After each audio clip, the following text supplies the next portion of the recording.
का खैलू ए धन की मोटाए लगलू हाय ओकरा घरे एसी से का बेसी मजा मिले कि नैहर के बेना भुलाए लगलू कुल कौन ज्यादा बदौना बता यार दोना बता जब सुतनी बनम संगे खटिया लगाए धब मारेला झुलू फिरा हवा साए साए रे बनम के झुलू फिरा हाय हाय हाय तोर बलम के झुलू फिरा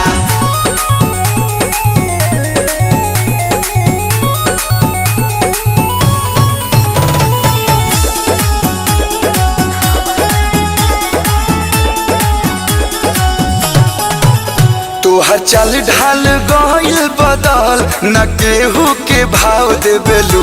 स्टेटस देखा के आजकल करे जाहो घाव देबेलू सोनिया हवे राजा हम रानी खानी रहिले रोवा चाहे गावा हम सफा सफा कहिले बोली तोहर गोली खानी लागे धाए धाए अरे लागे धाए धाए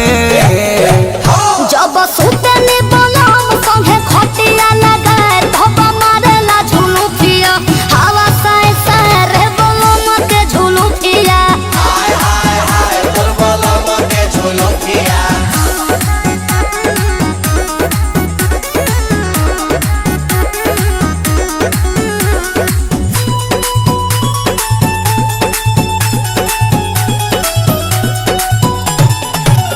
हम एसी में राखी तो जान तू मुँह चमकावत रहू दस बेहरा करे पहरी कबेस्ट दोपहर नयावत रहू